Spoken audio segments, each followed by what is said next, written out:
start with talking about rhythms in the body.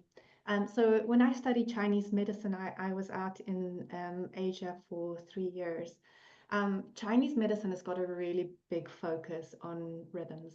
And I remember one of my teachers telling me that the body is like an orchestra. So every organ, every breath, every heartbeat is an instrument. And health is simply the music that they make together. And that music is rhythm. So everything in our body is rhythm. Think of your breath. When your breath is smooth and steady, the body feels safe. And when it's shallow, erratic, or rushed, the whole kind of orchestra falls apart. So in fact, we know that 75% of people who struggle with anxiety have got disturbed breathing rhythms.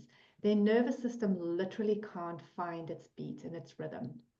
So your heart also will have a rhythm, and it's not like a machine kind of tick-tock, but the rhythm is living and adaptive, and this is what we call the heart rate variability. It changes with every moment, allowing you to adapt. But when it loses that variability, we start to see illness appear. And this is why there's such a big link between what we call heart rate variability and health outcomes as well. So again, Chinese medicine has understood these rhythms for a really, really long time. And women's lives are described in cycles of 7 years. So according to TCM, your menstruation for women should start at 14 and it should end at 49. So these are not random numbers. They're part of the deep timekeepers that are written into our biology. But we do see things are beginning to change in those rhythms as well. And then, of course, there are the daily and the monthly rhythms, the circadian clock that governs waking and sleeping and cortisol, the infradian rhythm of the menstrual cycle. And when these begin to fall out of sync, whether it's through stress or diet or kind of our modern life that's pushing us against natural timing, everything begins to unravel. So fatigue, pain, anxiety, chronic disease often traces back to a rhythm that's gone wrong. So in this workshops, we're going to be mainly focusing on that infradian cycle, the menstrual cycle, but we're going to be coming back to these other clocks because they're all connected. Your breath, your heart, your hormones, seasons, these stages of life as well. And again, health in the end is not about pushing harder or fixing one part. It's about bringing everything back into rhythm. And when you bring that rhythm back, you end up in flow. And when you're in flow, the body can heal. So as we go through these weeks together, we're going to be introducing ourselves slowly over time, what we do and what we, each of the expertise that we bring. But I'm going to introduce you to Joanna first.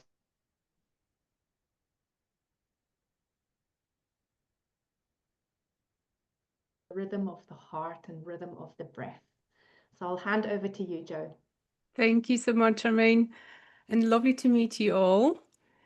And my contribution to this program will be to guide you through different practices and techniques, grounding techniques, meditation, breath work, yoga, if we have enough time at some point as well, just so you can really arrive to your body and you can feel connected to each other and to be present, to be mindful.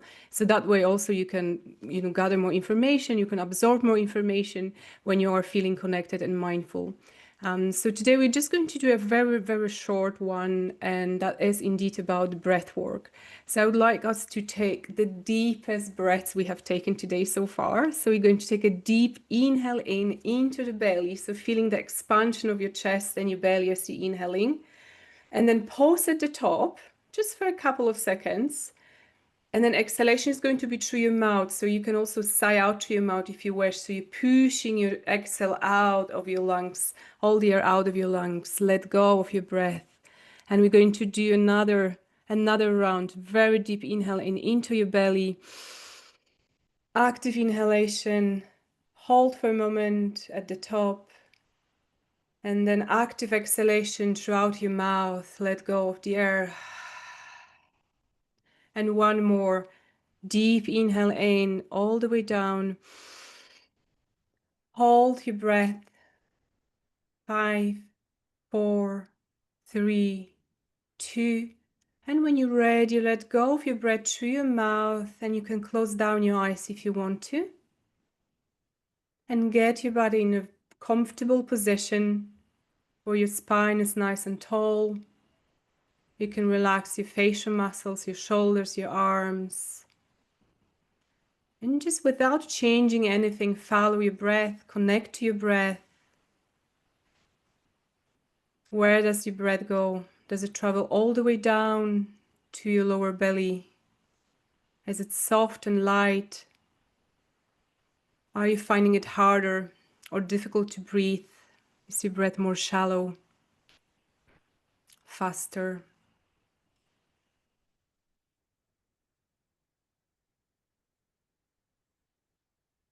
And now we're going to get ourselves into what is called optimal rhythm of our breath when we are in a state of relaxation and rest. So that is coherent breathing. So we will be breathing in and out through the nose. You can keep your eyes gently closed and really just focus and connect with your own body, with your own experience. And we'll be breathing in for 5 and also exhaling for 5. So we create a perfect ratio between the inhale and the exhale. So we'll start together. So take a deep inhale. Let go of your breath. And now inhale 2, 3, 4, 5. Exhale 2, 3, 4, 5. Inhale 2, 3, 4, 5. Exhale 2, 3, 4, 5. Inhale 2, 3, 4, 5. Exhale 2, 3, 4, 5. Inhale 2, 3, 4, 5. Exhale 2, 3, 4, 5. And continue mentally counting 5 on inhalation, 5 on exhalation. And just watch your body, watch yourself. What's happening for you physically, mentally, emotionally, as we're starting this 6-week journey together.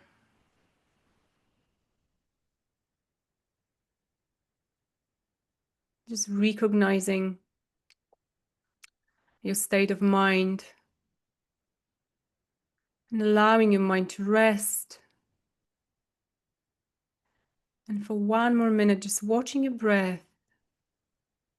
It's such a luxury to take a pause and really just connect with our breath. Nothing else matters.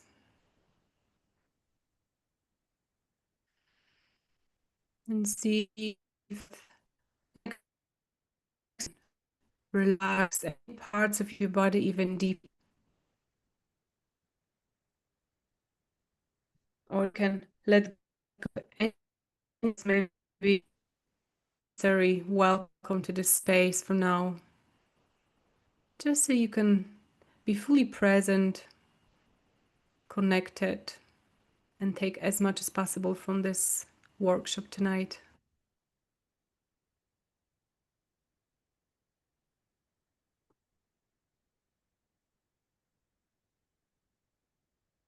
Wonderful. And to finish off, we're going to take a slightly deeper inhale again through your nose.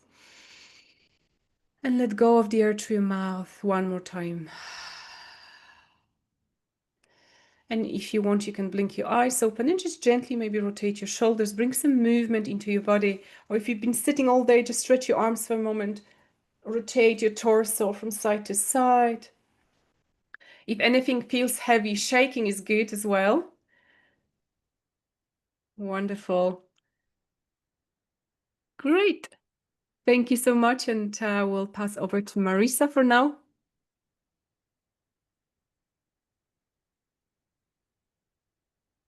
Hello, ladies.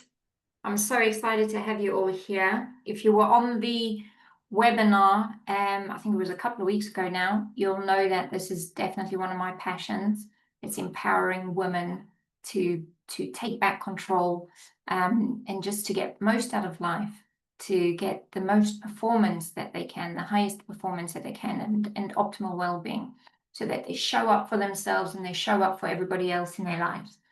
So I may touch on a couple of things that were mentioned in the webinar, and it's just in case there's anybody here that didn't see that, and just as a reminder. And I'm going to start off with a couple of stats here that was done with a large group of women, a big survey that they did that said over 47% of women struggle with hormones. I think we've looked at the stats of that, and as I mentioned in the webinar, that can go up to 80% of women struggle at some point in their life with their hormones. 60% of women are sexually unsatisfied, 53.7% unhappy at work. 90% of mothers say they feel guilty because they're exhausted all the time. That's really a high number. And 40% of women feel rushed in their day-to-day life. Just take a second to think about that for a moment in your own life.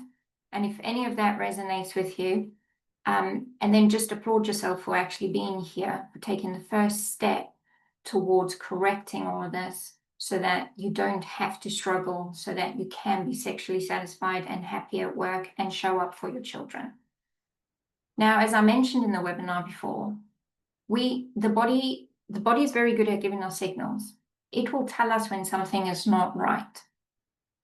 But we're very good as women at ignoring those signals because we have children to show up for, husbands, partners to show up for, parents, work, being a sister, you name it. So we ignore those signals. And unfortunately, those little signals are the first dominoes that fall. And then we'll end up going into a doctor's office and we tell them how we feel. And if we're lucky enough, we have a doctor sit there and listen to us for 5 to 10 minutes and then tell us it's hormonal, like it's normal, it's fine, it's just your hormones.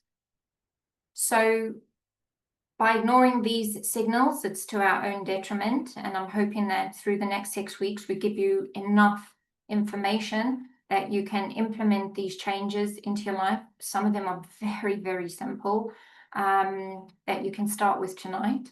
And hopefully you'll be able to then recognize these signals and be able to correct them in time.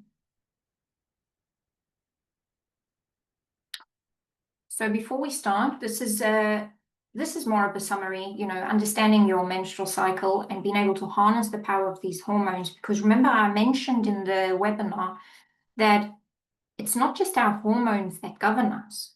Some of those hormones have a whole girl gang around them. All those neurotransmitters, GABA, serotonin, dopamine, they all hang out with some of those hormones. So depending on how your hormones react during the day, during the month, it's going to really impact how you feel, your mood, your cognition, because it impacts our neurotransmitters. So if we're able to harness our cycle and our hormones, we can then gain all of these benefits: increased and optimized productivity, enhanced physical activity, improved mood and emotional well-being, better relationships, because like I said, you show up better, in the world. I mean, think about waking up in the morning and just not feeling great. That's how you're going to show up for the rest of the world, right? That's the energy that you're going to give off.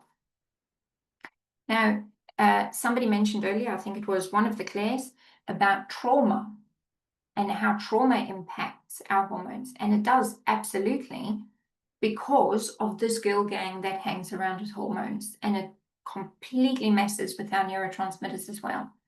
So being able to harness these hormones and understand them, we're able to then maximize their potential, or your potential as a person.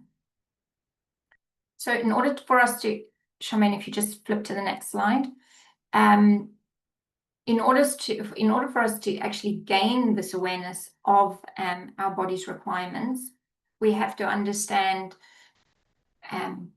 the lifestyle changes that will impact those hormones at different times of the month, certain self-care practices. And unfortunately, what we've been doing for so long is we've been working in a man-made world, in a world that's based on male physiology, whether that is lifestyle practices, self-care routines, biohacking, even the medication that we get prescribed. Remember, I mentioned up until 1993, women were not part of studies. And that's why we have a lot of these adverse reactions. We are not designed to just go day in and day out against our normal physiology, the way that men can. You know, men can do that day in and day out, 365 days a year, and their body doesn't change. Ours does, unfortunately, and fortunately, because we have all these hormones at play. So just very quickly, I'm going to go through the menstrual cycle, because as some of you mentioned, you weren't taught this at school. This is a very big bugbear of mine. I mean, I asked my 14-year-old niece what she knows about a menstrual cycle. Needless to say, she summed it up in one sentence. So we really, it is another passion of mine and Charmaine's and Joanna's, that we really want to get this into schools and to teach our girls from young how to harness the power of their menstrual cycle. So just for those, some of you may know this information, but I'll go through it very quickly for some of you that have never heard this before. The average cycle is described roughly as about 28 days. Okay, it can vary. Usually some women have it between 25 and 35 days each month. So it does vary slightly. Okay, but there's 4 menstrual phases, and this actually is broken down, how we break down the rest of the workshops. So we'll go week by week looking at each of these cycles and how we optimize each of these cycles. So roughly day 1 to 5, and this is important to understand, that when we're giving you information in this workshop, a lot of it is for the general female physiology. But what you also have to work out and what you have to monitor is your own personal rhythms, because it's not standard. It's not exactly 5 days menstruation. Some women is 3 days and some up to 7 days. That's pretty normal, 3 to 7 days.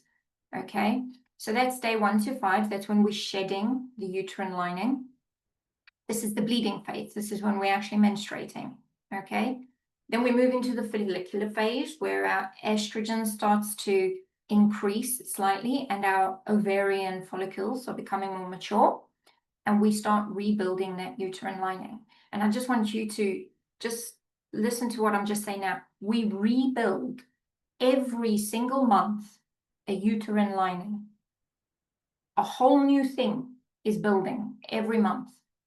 Now, any of you ladies that are bakers will know that to bake a cake, you require ingredients, you require time, you require energy, you require certain instruments, right, to bake that cake. But none of us actually sit and think, what do I require to build a whole uterine lining? Okay, and this is where a lot of problems start coming in, because we're missing a lot of those ingredients. Ovulation, this is the whole point of this cycle. This is the fun bit. This is like the time when we feel more confident, when that egg is mature, it's been released. The whole point is to get that egg released. This is when we're feeling at our best, when we go on dates, when we're feeling confident, when, you know, life is really good at this point in time. Roughly day 14, some women day 15, you know, day 16 even, but you can measure that as well. There are certain instruments that you can use to measure ovulation. And then we're going to the luteal phase. So this is where progesterone really comes into play and dominates. And that is, again, preparing the uterus now for growing a baby, okay? Pregnancy doesn't happen, and we're back down to day 1, first day of bleed. So that is just a very quick breakdown, because that's how we're going to work the rest of the workshops. Week 2 through to week 5, we'll do one of each of those cycles. Right, so the first thing to start with, you cannot cycle sync if you don't know where you are in your cycle. You need to start tracking. Now, there are various apps that you can get that are completely free. I personally use Clue, but there are others. And actually, give it just in the chat box, Just let us know if you already are tracking your cycle, for those ladies that still are cycling, and what you're using, just to give us some ideas. But you could go, you know, perfectly old school, simple calendar or a journal to record your cycle as well. Absolutely fine, but you have to be able to track your cycle. Flow, Joanna, perfect. Easy to use, and I think it's free as well. Clue is definitely free. So what you're going to do is the first Janice, IVPD. Okay, I haven't heard of that one. Interesting. I'll make a note of that. Thank you. The first thing you're going to do is, if you're not tracking your cycle, today's homework starts with downloading an app on your phone or getting a calendar and downloading that app. And then you're going to put day 1 is the first day that you're bleeding. That counts as day 1. Now, I know for Clue, I don't know about the other apps, but you can put your period in retrospectively. So if you maybe had your period a week ago and you remember what day 1 was, you can go in and just plot it in the app. So that's the start, okay, is to start thermometer. Oh, amazing. Another one. Okay, great. So some of you are definitely already tracking, which is great. And if you're not, please start this, because it's really going to help us as we move through the workshops. But on top of just tracking your cycle, what you want to do is also pay attention to how your body is changing during the month. Because this, again, those little signals, those little clues that we were talking about, this is where you can pick up some changes. So what's your energy levels like? What's your mood like? Your libido, your sleep quality. And I know in most of these apps that you can track those notes on throughout the month as well. So that's step 1. Now, for the ladies that don't have a period, what do? We do moon cycling. And the moon has an incredibly predictable cycle, 29.5 days, exactly. And actually, according to the science, our menstrual cycle also is meant to last approximately 29.5 days.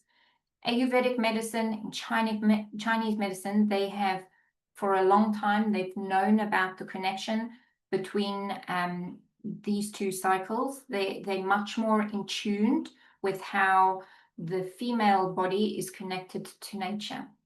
Now, as I just mentioned, the menstrual cycle is divided into 4 phases. Remember, menstrual, follicular, ovulation, and luteal. The moon also has 4 distinct phases.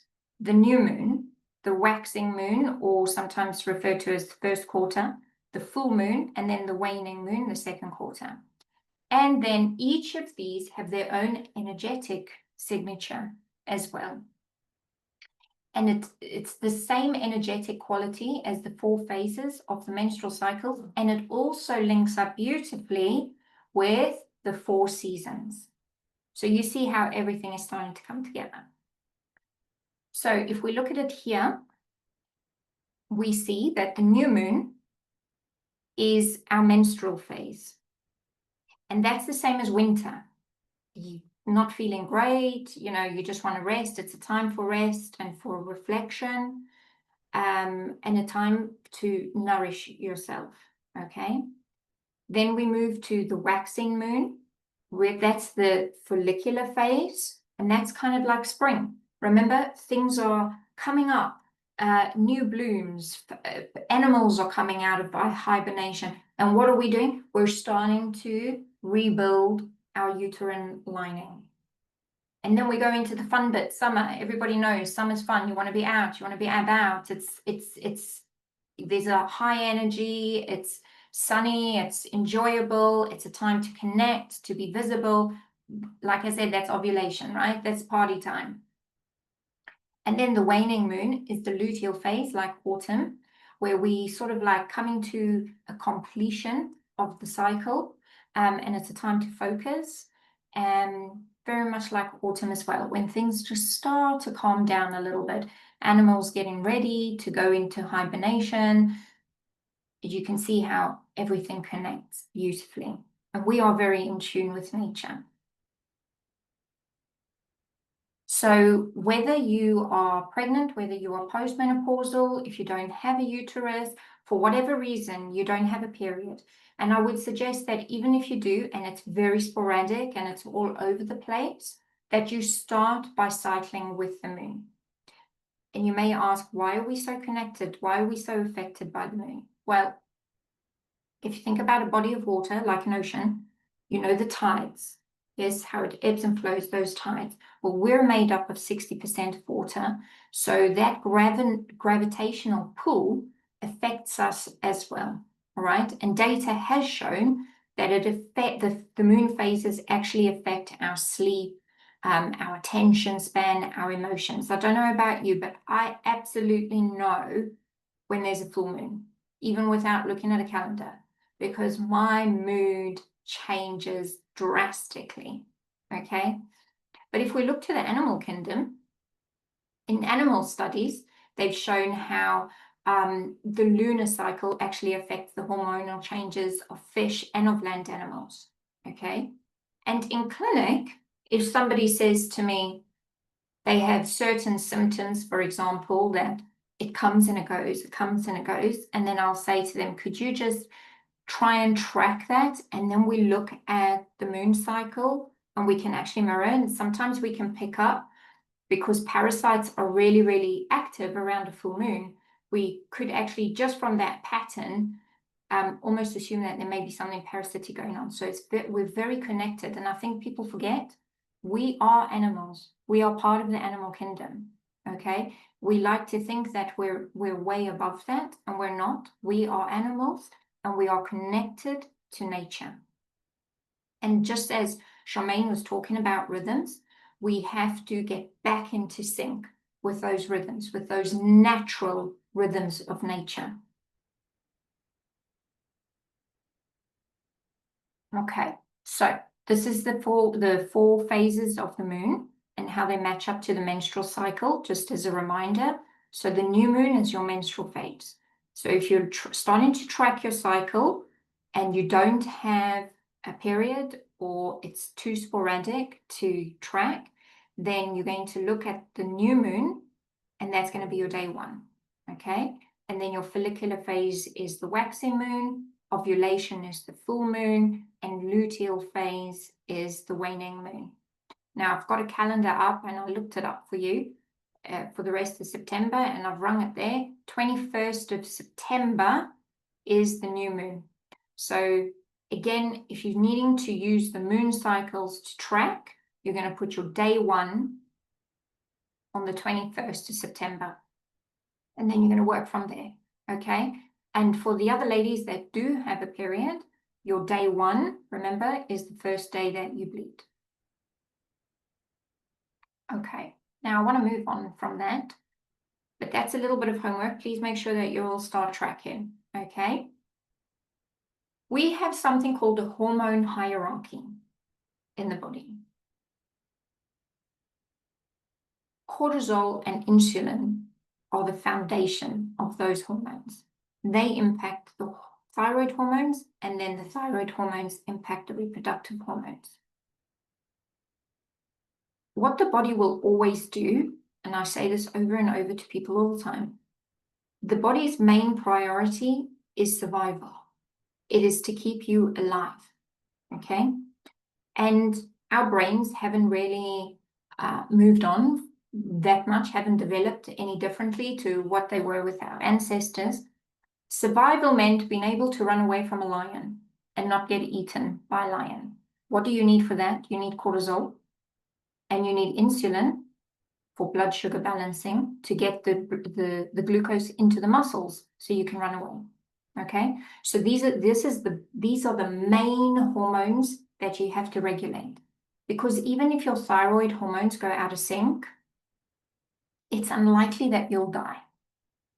If your reproductive hormones go out of sync, you may not be able to reproduce, but it's unlikely that you'll die. But if insulin and cortisol go way out of sync, you could land up in hospital, okay? It's the two hormones that we really need to pay attention to. So they override everything to keep you alive, right? Of course, our thyroid, if it's out of sync, what do? We go to the doctor. The doctor tests our thyroid hormones and says, yes, some thyroid hormone. Do they talk to you about cortisol? Do they talk to you about insulin? No. And that's why these thyroids don't get corrected. Okay? You don't have a deficiency of the hormone. You have an imbalance in the rhythm of your hormones so that those hormones are not being secreted at the times that they should be or converted as well as they should be. And after that, and only after that, it's the reproductive hormones, because the body doesn't care if you can have a baby or not. The body needs to keep you alive. You are your body's priority, okay? But can you see that once we get to reproductive hormones and they're all over the show, what's happening there? Metabolism, thyroid hormones is all over the show. Cortisol is all over the show. Insulin is all over the show. So we have to correct them in the right manner. We have to fix the boss first. When tier 1, which is cortisol and insulin, when it's chaotic, there's a huge downshift in metabolism, and a lot of people can't get pregnant. If you think about trauma, I'm just going to go back to what Claire said earlier. Trauma, and then I think Charmaine mentioned that if there's trauma, some people lose their periods. Well, this makes sense then. If there's a lot of trauma, there's high cortisol. It's out of sync. The body thinks it's running away from a lion. And when the body's running away, when the body's getting you to run away from a lion, the last thing on its mind is having a period or getting you pregnant. Okay? It needs to find a treat for survival. So we have to work on these three, this top tier first. Now, I'm going to hand over to Charmaine there, that's going to talk to you a little bit about cortisol and insulin and how to manage that and understand that. Okay, that was great, Marissa. Thank you. Really enjoyed that. Okay, so we're going to talk about cortisol and insulin and why they are so important for balancing those hormones. I think Marissa explained that really, really well. But why it matters as well is because what we'll see is when cortisol and insulin levels are out of balance, these are the things that people are going to be complaining about. And many women I work with will, they'll talk about fatigue, brain fog, cravings, weight gain, irregular cycles. And, often they think a lot of things around cravings or weight gain links in with willpower or bad luck. But what's really happening is that blood sugar regulation and stress hormones are out of balance. So we're going to talk a little bit about what cortisol and insulin do, how they interact, and why it matters again so much for our hormones. And then we're going to talk about some practical ways in which we can bring that back into balance. So cortisol is, like Marissa said, it's your survival hormone. This is the one that mobilizes you, mobilizes energy, keeps you safe. So it's really about action, cortisol. We have a lot of cortisol. Okay, so cortisol is secreted in a daily rhythm. So this is the circadian rhythm, which is really, really important. In the morning, we have this big rise in cortisol, gets us going, gets us mobilized for the day. And then cortisol is going to start falling away as the day goes on. Time where the cortisol levels are really low, that's going to help us settle down for sleep. So again, it's a rhythm that cortisol is in. And again, our lives that we live these days often mean that instead of cortisol being, in that produced and regulated in that rhythm, it's very often quite chaotic and sporadic and all over the show. So cortisol and stress is going to be a big part of what we talk about over the next few weeks. But insulin, so insulin is a storage hormone. Its job is to move glucose into your cells for energy. So what it does is it keeps blood sugar in a very tight and safe range.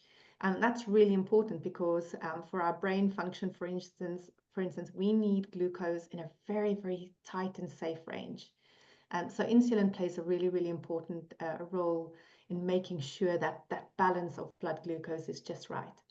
But very often what we're seeing these days is when insulin is working harder and harder and harder, our cells begin to stop responding to it, and we end up with things like insulin resistance. And that's going to very much have an impact on our weight. It's going to disrupt our hormones. It's going to have a big impact on energy as well. So the link between cortisol and blood sugar. So again, cortisol raises blood sugar for that fight and flight. Like Marissa said, it's getting blood glucose into the muscle so that you can run or you can fight or do whatever you need to survive and get out of the situation. But if you're skipping meals or you're running on caffeine, cortisol is going to step in to try and keep that blood sugar quite stable. And it sounds helpful, but actually, if this happens a lot of the time, your adrenals and your pancreas is just getting overworked.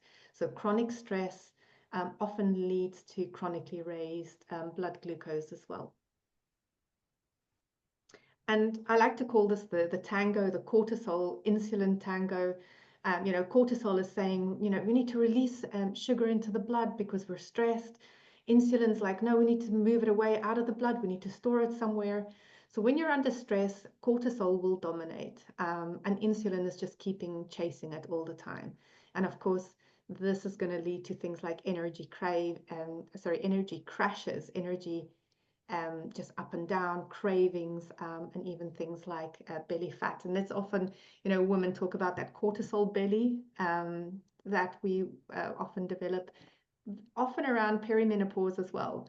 So very much an influence of cortisol. And we know that for women, blood sugar balance is directly tied into our reproductive hormones. So balanced glucose helps keep estrogen and progesterone signals quite steady. But if we're having these blood sugar swings, it will disrupt ovarian function and make things like PMS worse and make cycles irregular. So we also know that high insulin will stimulate more androgens, like we see in conditions like PCOS. And during perimenopause, stress and blood sugar swings can make symptoms feel a lot more intense. So really important that we focus on trying to manage cortisol, trying to manage our insulin levels as well. So some of the symptoms of dysregulation, there's lots more, but typically afternoon slumps, finding that you're craving sugar, waking up at 2 or 3 in the morning is quite classical as well. Anxiety, low moods, weight gain around the middle area, or irregular and heavy cycles. So practical solutions, and I'm actually going to ask Marissa to step in here as well, because we haven't really introduced ourselves, and we'll do bits of that as we go along. But Marissa is a nutritional therapist as well. So, we chatted a little bit about this beforehand, because what we're going to be giving you lots of practical things to take away, but we also don't want to overwhelm you. So we're thinking about how do we bring in some of these changes without bringing overwhelm in. And so Marissa was suggesting that we think about breakfast, and there's a good reason for that as well. So I'll let you step in a little bit, Marissa, and say more. Okay, fine. Thanks, Charmaine. Okay, so I always get my clients to focus on one thing, and I think that first thing should be breakfast. Generally, I'd like my ladies to eat between 30 and 40 grams of protein for breakfast. And you're going to keep the carbs low, and it's going to be mostly protein and fat. And the reason we do that is because it creates satiety. It makes us feel full. So we're not snacking as much as we normally do. If you have a lot of carbs, those carbs burn really quickly. And by like 10, 11 o'clock, you're already looking for something else to eat. But it's also the building blocks to all the neurotransmitters in your brain, protein. Okay, when that protein breaks down, that is the ingredients or the raw material that we need to get dopamine going, to get GABA going, to get everything functioning the way we should so that we can function throughout the day. And protein is very, very good at stabilizing that blood sugar that Charmaine was talking about. So what does 30 or 40 grams of protein look like? And this is usually shocks people, because when I ask them, what do you have for breakfast? They'll say, I have an egg and a slice of toast, or I have a bit of avocado and an egg. Right, so one chicken egg is about 6 grams of protein. One duck egg is 8 grams of protein. So, and I'm asking you to eat 30 to 40 grams of protein. So I'm saying I need you to eat 3 or 4 eggs, scrambled or poached or however you like, plus maybe a protein shake alongside that. If you get a really good quality protein shake, you could probably get about 25 grams of protein in one shake. If you're having some eggs and you're having a scoop of collagen, 1 scoop of collagen will give you about 10 grams of protein. And alongside that, you can have a little bit of fat, like a quarter of an avocado, or a little bit of, if you are having bacon, for example, then you've got fat. Remember that meat is packaged the way it should be already with protein and fat. So if you're eating meat, then you have your fat in there as well, and don't add additional fat. So this is something that I'd like you to try over the next week, is just focus on breakfast. Just try and get 30 to 40 grams of protein in your breakfast. You're going to feel the energy levels increase. You're going to feel your moods stabilize, because you're not going to have that blood sugar jumping up and down throughout the day. And you're going to feel a lot calmer to start your day. Okay, so actually, if anybody wants to jump in, maybe you can give us some ideas of what you're already having for breakfast and how we can, I mean, we're a small group, so we can talk amongst us and see how we can amend that if you're unsure, or maybe just have some ideas of how you're getting in protein in the morning.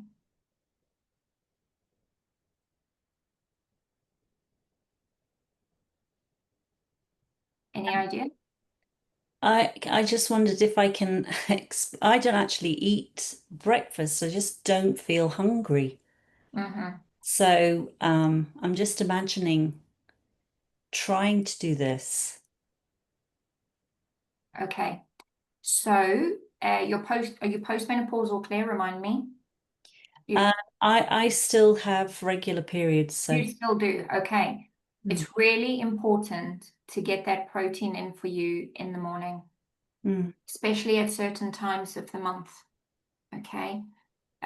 So the only time that fasting is okay for our hormones when we're still cycling is in the follicular phase, when estrogen and progesterone are starting to increase. You can do a 5-day fast if you like. You want to do a water fast? Absolutely fine. Go for it during that phase. Okay? Come to ovulation, we can't do more than 15 hours. That's maximum, 13 to 15 hours. When we get into luteal phase, absolutely no more than 12 hours. So if you finish eating 7 o'clock at night, the night before, 7 o'clock the next morning, you have to be eating, because that's going to support your progesterone levels as well. Now, as we go through the different phases of the cycle, we'll talk about how we can change what we eat during the month as well to support those different hormones. But for right now, I'd like people to think about getting in a breakfast every morning. The science has shown that if you are going to do fasting, it's actually better to do it at the end of the day rather than the beginning of the day. So eat your breakfast, eat your lunch, and then stop fasting if you are going to fast until the next day and have your breakfast. If you're waking up and just not feeling hungry, or if the thought of food makes you feel a little bit nauseous in the morning, we then have to consider your zinc levels. You may not have enough zinc coming in, okay? And that may be for a variety of things. We can touch on that as we go along. But for now, if you can, if you're not eating, if you try and start with 2 scrambled eggs, it's better than nothing. And then try and add on that, okay? Or maybe a little bit of chia pudding. make yourself chia pudding the night before, put it in the fridge so that you have that in the morning. It's not exactly 30 grams, but you can bulk up the chia pudding. You know, you can put in some protein powder, you can put in some collagen to get 30 grams. But if you're not doing anything, then starting somewhere is a start, right? Okay. We're going to talk about fasting. We're going to get on to fasting and when it's right to fast and when it's not right to fast. And again, all the fasting information that's out there is based on a male physiology. They can fast whenever they want, every day if they like. 20 hours, 24 hours, 36 hours, no problem. Some of our hormones don't like that. It pushes up cortisol, puts us into a stressed state. Okay, so we have to work with our hormones, not against our hormones. Sabine? I just wanted to say I do not eat eggs or bacon. I have a vegan lifestyle. So I start personally with nuts and seeds in the morning and coconut kefir. And then I have here in Canada, I have white blueberries on it and a bit of nut butter because I swim quite a bit here. So, and I think you might say that's not enough protein, but I swim quite a bit. So, and I feel great. Or I start tofu and sauerkraut in the morning. Yeah. So tofu is pretty high. Yeah. Tofu is pretty high in protein anyway. Okay. Okay. It'd be worth having a look and seeing like your mix of nuts and seeds, how much it does have in there. A lot of what you mentioned also has quite a lot of carbohydrates. So if you're swimming, that's what's going to help you fuel that swim, is the carbohydrates in there. But you have to also consider that you need enough protein for, like I mentioned, the building blocks of your neurotransmitters, for your hormones as well, for your muscles, you know, making sure that you're maintaining muscle mass, especially as we age. That's extremely important. So it'd be interesting for you then to just consider, because it sounds like you already got quite a balanced meal for breakfast, but just seeing where you sit, just try and measure it over the next couple of days and see where you sit in terms of grams of protein. And if you do need to, you know, bump that up a little bit, like I say, you do get even good quality vegan proteins that you could maybe just add a scoop or half a scoop to whatever you're eating. Okay, Do you use thank you. a pea protein, or what would you recommend? Yeah, so you do get some good quality pea proteins. You know, try and stay away from things that are too high in carbohydrates. But Sabine is in Canada, so we'd have to look for something there. But here I know Purition is a good one as well. I think they use seeds and nuts and seeds and things like that. So there's other protein powders that also use some nuts and seeds to increase the content of their powders. But just have a look here. I think you just want to make sure it's clean and that there's not a lot of additives in it, you know.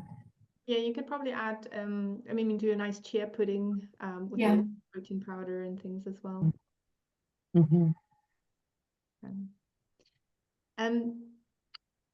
Joe is going to just talk to us a little bit about forming habits and making change.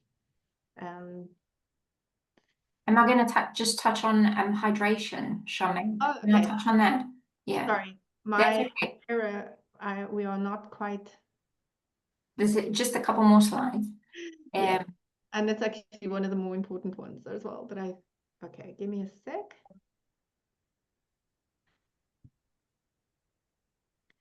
What I also wanted to say is when we do our brain health program, we talk for about an hour and a half just on blood glucose. Tonight we've only just really touched on it. So we will look at ways of getting enough resources and things out to you as well on stabilizing blood glucose.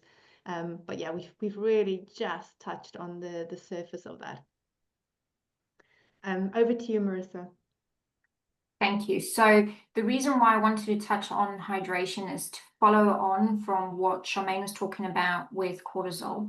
So hydration, of course, is extremely important for energy, for brain clarity, for detoxification, and for hormone signaling. But I think where we go wrong is that we focus on the number of sips rather than the cells. And is the cell becoming hydrated? And a lot of people think that it's just water, and it's not water that hydrates the cell. That's not true hydration. True hydration is actually the electrolytes, okay? And it's the electrolytes is magnesium, potassium, chloride, and magnesium. Those are needed to fuel the cell. Now, we are electrical beings, okay? And in all of the membranes of our cells, we have little channels, little energetic channels, and they rely heavily on these electrolytes in order to function.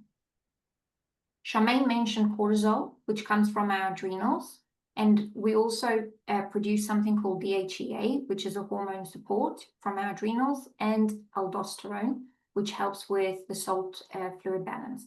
When these electrolytes are low, our adrenals have to work a little bit harder.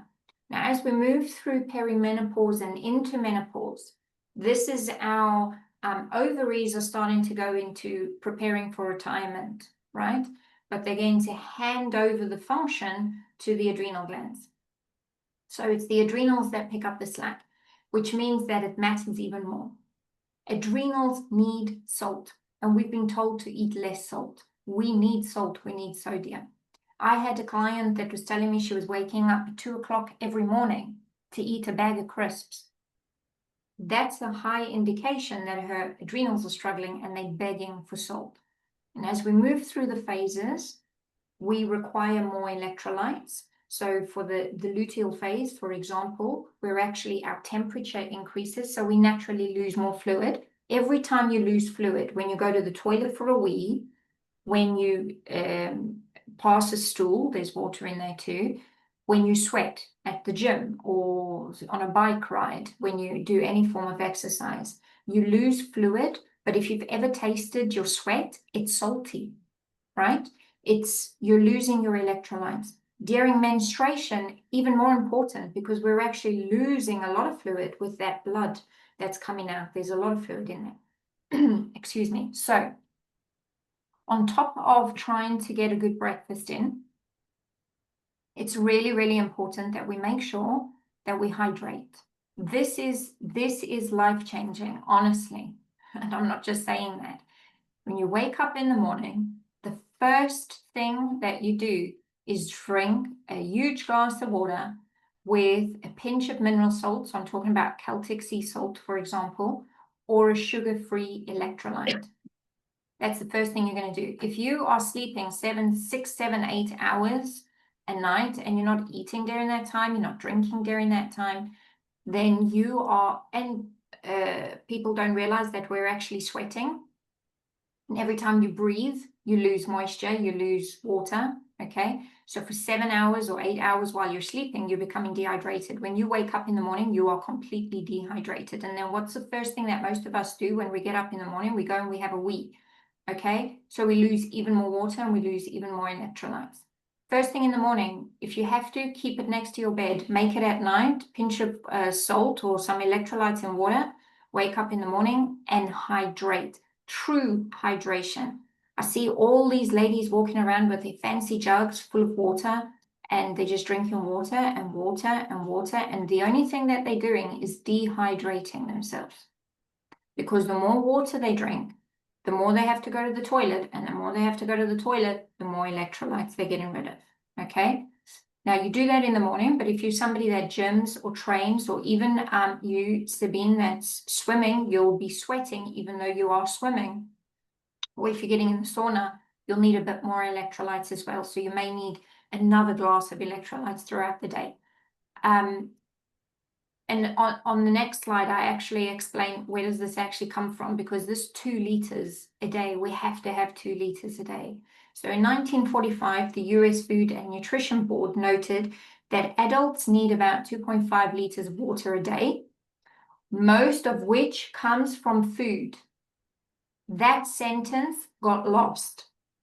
And the reason that sentence got lost is because in the late 1970s, some bright spark thought we're going to put some water in a bottle and we're going to sell it as a lifestyle. You need to drink more.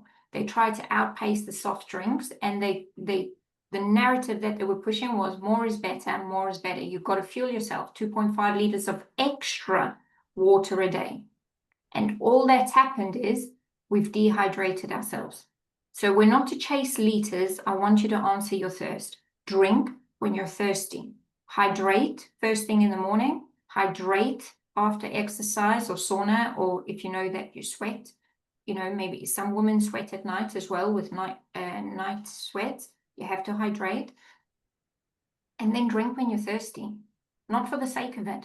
Not because another person came out with a fancy bottle that you can carry around with lots of water in it. No, drink when you're thirsty. When you go to the gym and you're exercising, you sip your water. Put electrolytes in there and sip your water throughout your exercise. Don't chug water down.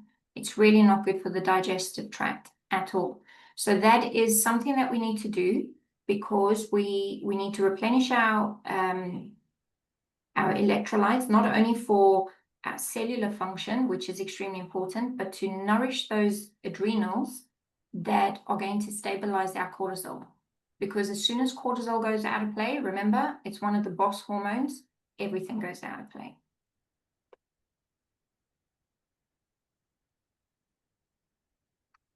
Right, so I'll just quickly cover what we've spoke about. One, try and start tracking whether you're using the lunar cycle or whether you are using an app.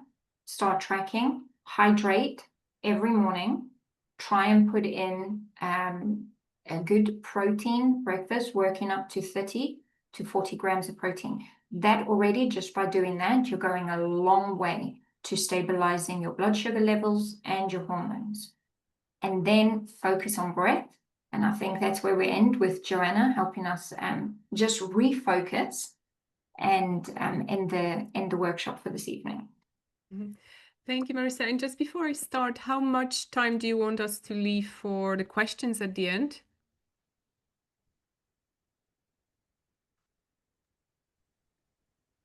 Oh, I'm happy for about 15, 20 minutes. 15, 20 minutes.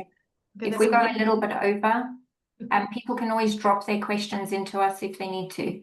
Okay, perfect. So if they have to leave. Possibly I break this little presentation in two. Can you see my screen okay?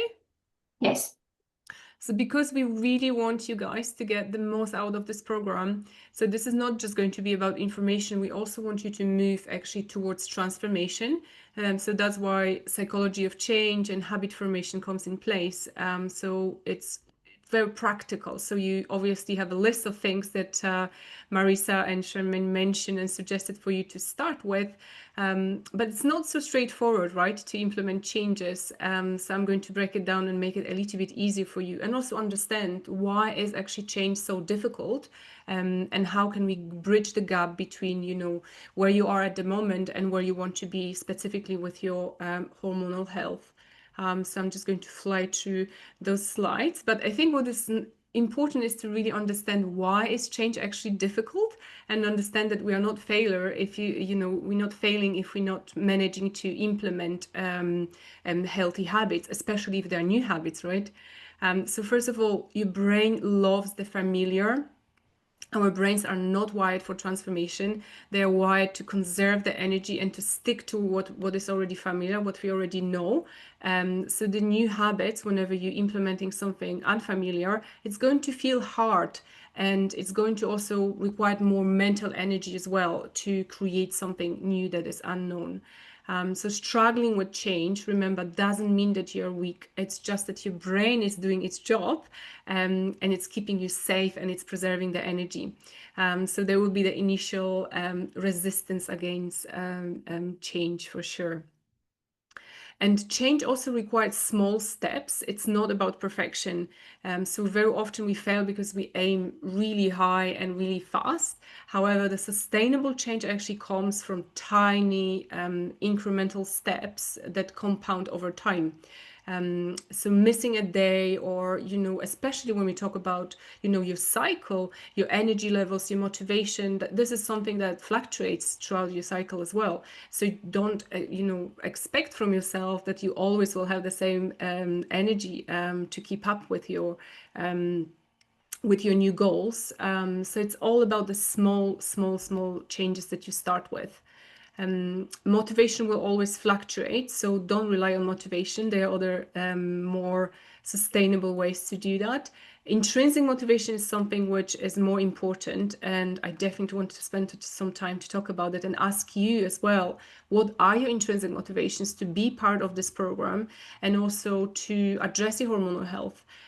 Because I'm sure that you all will have some personal reasons why you actually are on this program. You shared some of your stories at the very beginning as well. And what is also important is your identity versus your outcome. So habits fail when they are based on what we should be doing, or rather than who you want to become. So when you make the switch and your habits are tied to your identity, to your values, implementation will actually feel more natural as well. So struggling with change often means that you haven't yet connected to those specific values on a deeper level.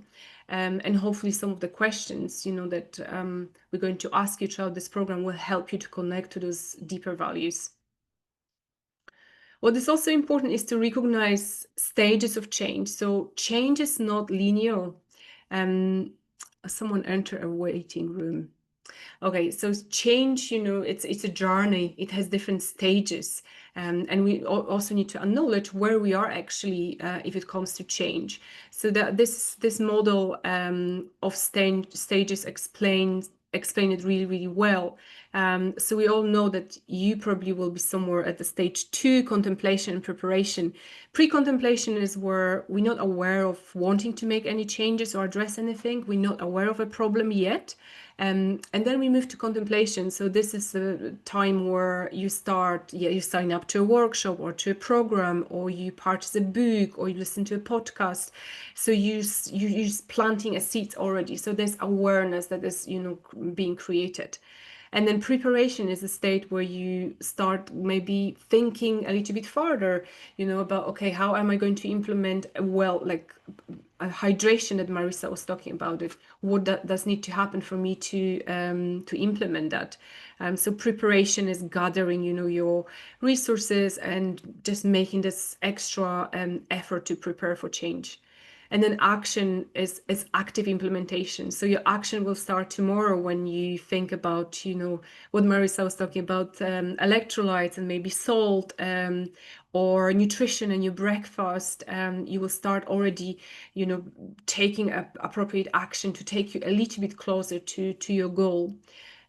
What is the hardest is maintenance, because as you know, I'm sure you've had many situations in your life when you started something and you had the initial motivation to do so, but then the motivation dies and then dies off, and then it's quite difficult to maintain it. Or life happens as well. There are life circumstances where, you know, you have to focus on different areas of your life. So it's not always going to be that nutrition is 10 out of 10 for you. It's going to change. So remember that for maintenance, you can go all the way back to contemplation. What is important, I think, is to do this monthly, or even maybe every two weeks or so, like a little inventory to actually see, how am I doing with those changes that I wanted to make? Am I still doing A, B, C in terms of lifestyle medicine, your stress management, you know, your rest, your sleep, nutrition, your relationship with other people, and whatever else is on your kind of wellness wheel, if you like. So always going back to it regularly will keep you on track, and you understand that it's natural for all of us, even, you know, if you're a practitioner or a health professional, we can always relapse. It's just very natural. But I think people have these unrealistic goals, and they think that, you know, when they start implementing something, it would just be better and better and better. And this is not real life.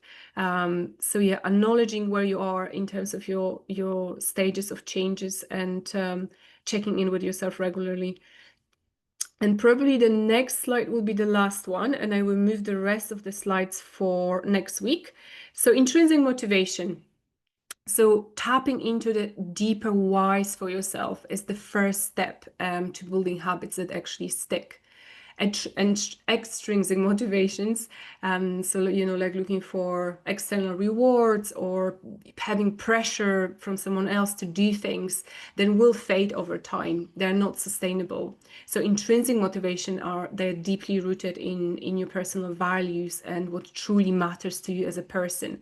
So maybe in a chat box, I don't know if you already have something brewing or you have something on your mind. What are your personal intrinsic motivation to optimize your hormonal health?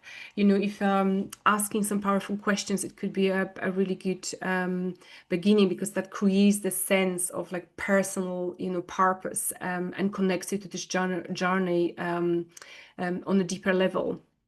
It empowers us to take control as well. And so, so think about it. Imagine yourself 6 months from now.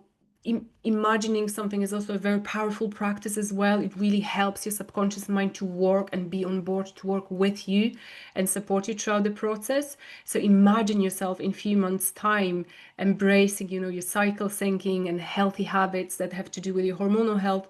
And then how would you like to feel? What would be different in your body? What outcomes are you actually expecting? Be very precise as well. Think about your energy levels and the things that you would like to do that maybe you're not able to do them now.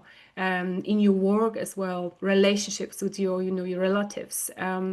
So if anyone has already some like very powerful intrinsic motivation, that would be really nice to see that in a chat box. And I'll probably finish here, and then we will continue with some more like coaching tools and tactics to make you bridge the gap between where you are now and where you want to be. Thank you. Thank you, Jo. That was really lovely. And a really nice way for us to end as well. We have got a little bit of time for questions, so please unmute yourself and bring your questions through to us. Sabine. What is a theme for me is when I'm thinking of external coming hormones.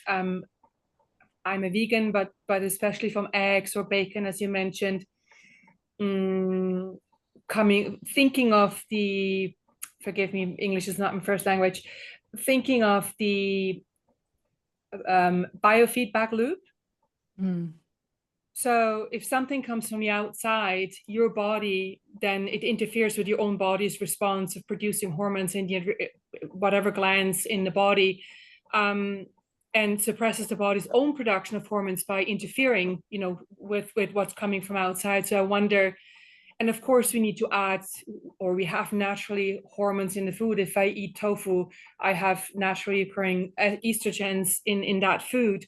But what does that in terms of the biofeedback loop? And therefore I'm thinking the same for HRT or bioidentical hormones. That's a theme that really I'm really occupied these days.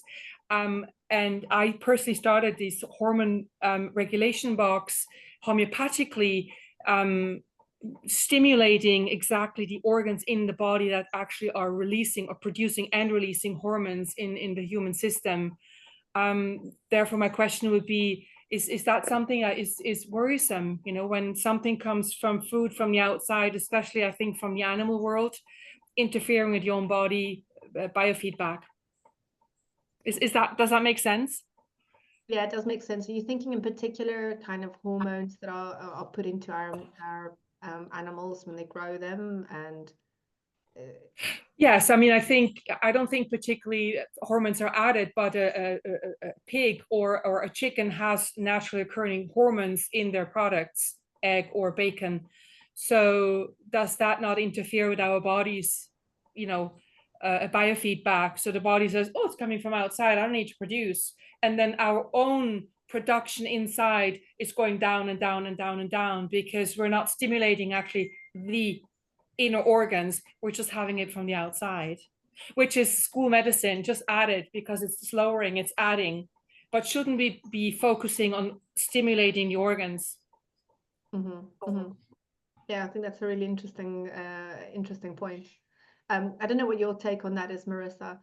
Yeah, so it depends. If you're eating animal product, it depends what part of the animal you're eating. So it's not all of the animal, the muscle meat is flooded with hormones. Okay, so majority of what we eat is the muscle meat. Unless you're eating nose to tail and you're actually eating the adrenals, or you taking in the reproductive organs of the animal, and we do use that therapeutically in our clinic. At least I do. If I do want to stimulate adrenals, I may use adrenal gland. If I want, I myself do at certain times of the month will take in capsules of uterus and fallopian tubes and everything else to help stabilize those hormones. And it is a more natural way of doing that. It doesn't affect the feedback loop because it's not overpowering. Now, if you're taking in stuff from plants, for example, the phytoestrogens, it's a very, very weak estrogen. So it will bind to the estrogen receptors, but it's a very, very weak estrogen. So it doesn't take over the body's own production of estrogen. Now, on the HRT, on that side of things, I think that's in week 6. One of the weeks we do actually cover, we will touch on HRT. That's a different story. Okay, because I think only 4 to 5% of women actually should be on HRT. And the rest, no. Because as you say, it's about stimulating the body's own production. And we are so concerned when we move into menopause and post-menopause that our hormones are starting to take a dip. That's natural. They're supposed to take a dip because we're transitioning into a different phase of life. But what we need to do in that phase of life is stabilize them at the levels that they should be at.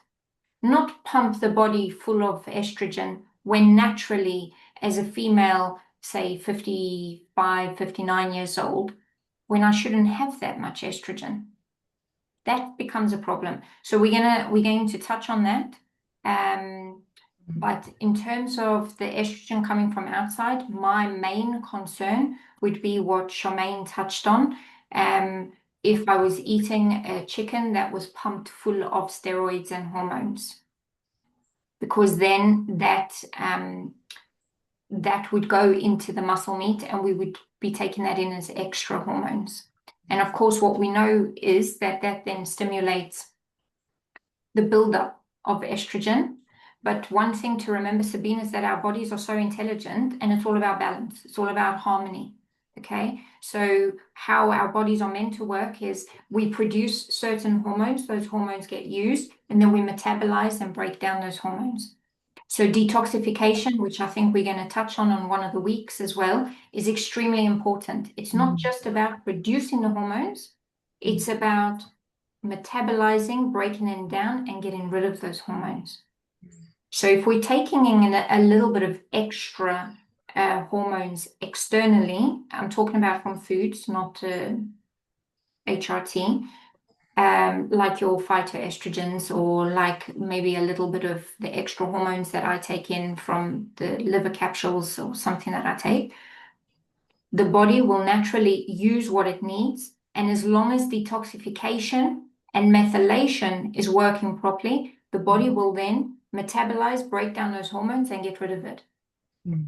So it's the balance between breaking them down and using them. It's not just a matter of putting them in. Unfortunately, this is what we do. Yes, conventional medicine just puts in and has no concern about breaking it down and getting rid of it. We get a buildup of estrogen and then we get estrogen-driven problems because we're not getting rid of it. So it's the balance that we need to work on, okay? I hope that helped. Thank you, yes, which is extremely difficult. It is, yes, but we are going to touch on detoxification and all the other organs that come, because like Charmaine said, she touched on something in the beginning where she said our body's like an orchestra. And it is, because we are, of course, this is a workshop, 6-week workshop on hormones, but we can't talk about hormones without talking about the liver. Because how do we get rid of those hormones? We can't talk about hormones without talking about the gallbladder. So it all comes into play. Yeah, it's all the organs that come into play, that whole orchestra that manages our hormones. Thank you. Okay. Any other questions? If you, Samantha, I'll come to you in a minute. I just want to say that if you're a little unsure about your question, a little bit shy, feel free to just, drop us an email, or you can always, in the chat box, I think you can email myself or Charmaine or Joanna personally. It doesn't have to go into the group chat, and we can always address your question separately. Samantha. Hi there. I'm a bit of a old bran and milk kind of girl for breakfast. I'm a bit old-fashioned, which I absolutely love having for breakfast. But so for me, eating protein, yeah, that's fine. But I'm so unscientific, and when it comes to, like when you mentioned collagen and then protein shakes, I don't do any of that sort of stuff. So I'm completely, I have a fear of all of these kind of products because I don't know what's in them, and Yeah. I probably don't know what's in my milk and my oat bran either. But that's more familiar, if that makes sense. Yeah. So, look, this is not, it's not that you're unscientific, it's that we've been educated or we've been fed a narrative, that works against us.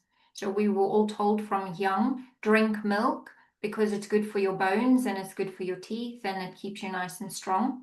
In fact, it's the complete opposite.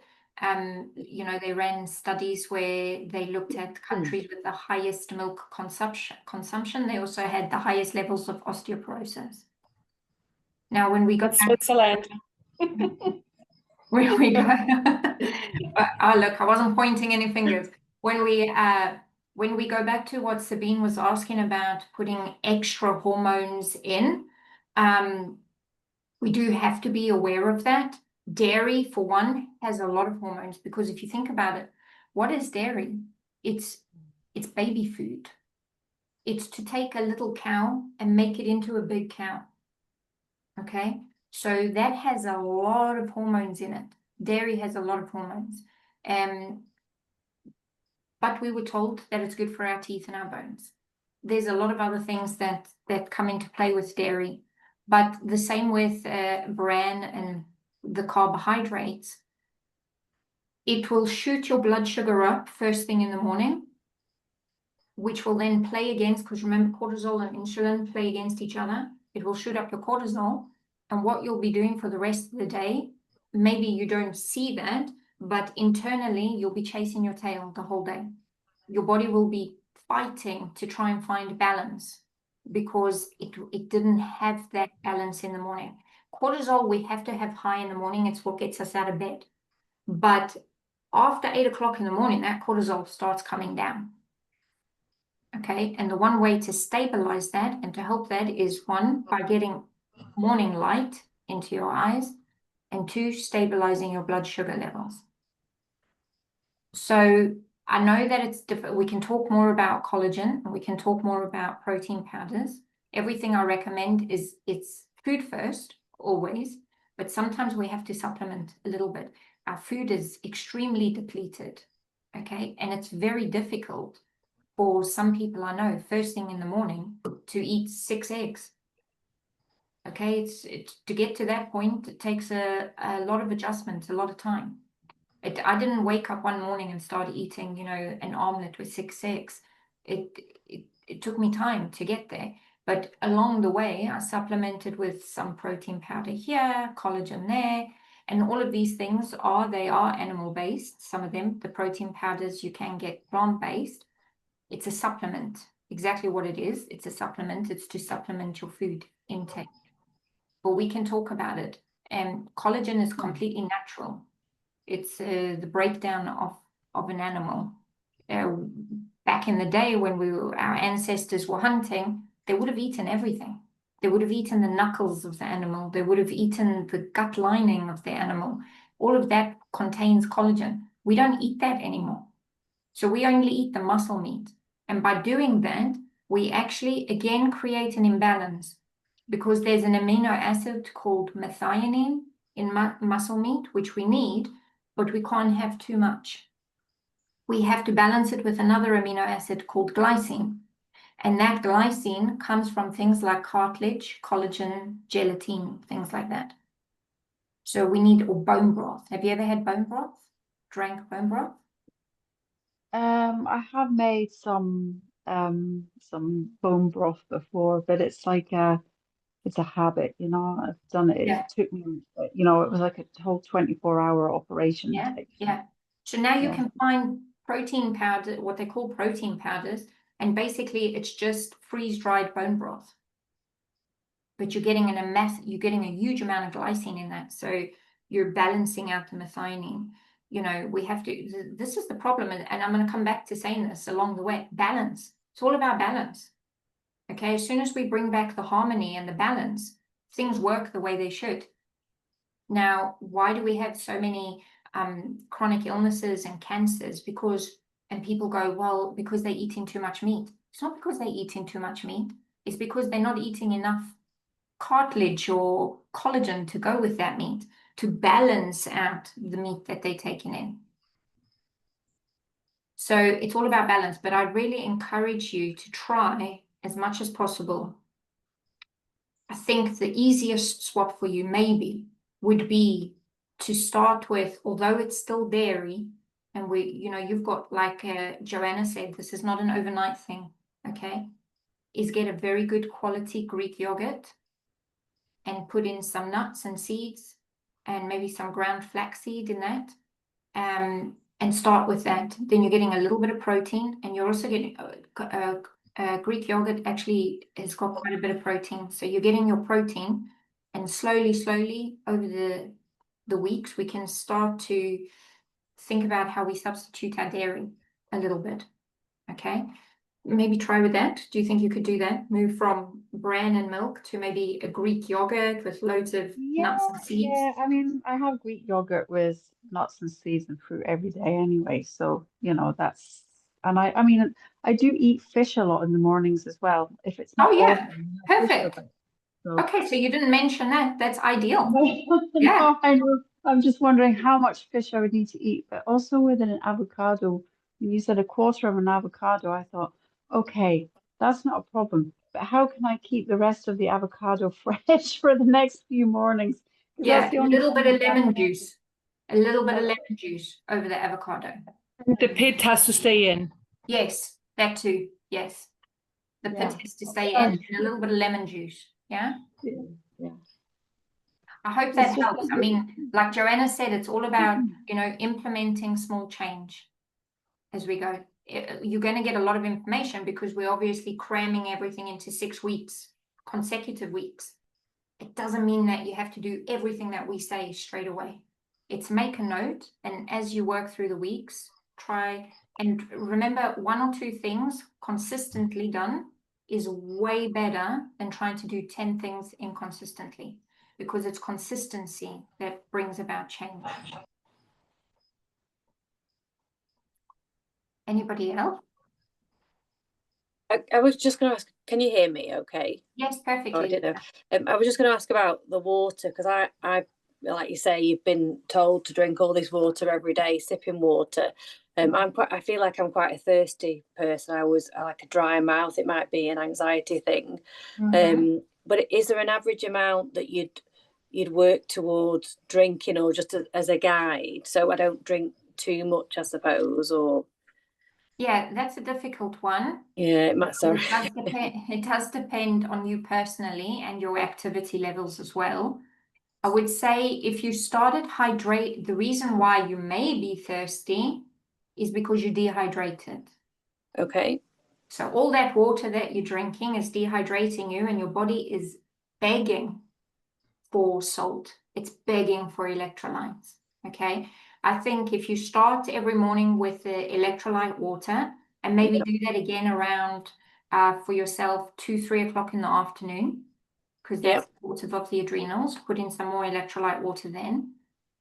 You will find that maybe your thirst changes over the next couple of weeks, that your body will then tell you when you're thirsty, and you won't constantly be thirsty. Sometimes when people are constantly thirsty, as long as they don't have, you know, any other signs of diabetes, for example, it's because you're dehydrated. And then what do? You go and drink more. You drink more, yeah. I'm not diabetic because I've had my bloods done recently, so yeah. So you're probably dehydrated by drinking all that water. So your body is begging you for hydration, which is not just water. Right, okay. Thank you. Okay. So I think we're going to end there, but if you've got any questions, like Marissa said, please do feel free to email them through, and we'll try to address them either by responding to your email, or we'll add them into next week's Q&A as well. But we're very grateful that you guys have joined us. You could have been doing anything else this evening. So we really appreciate the commitment and the commitment you've made to yourself to be here. So we very much look forward to seeing you next week. And again,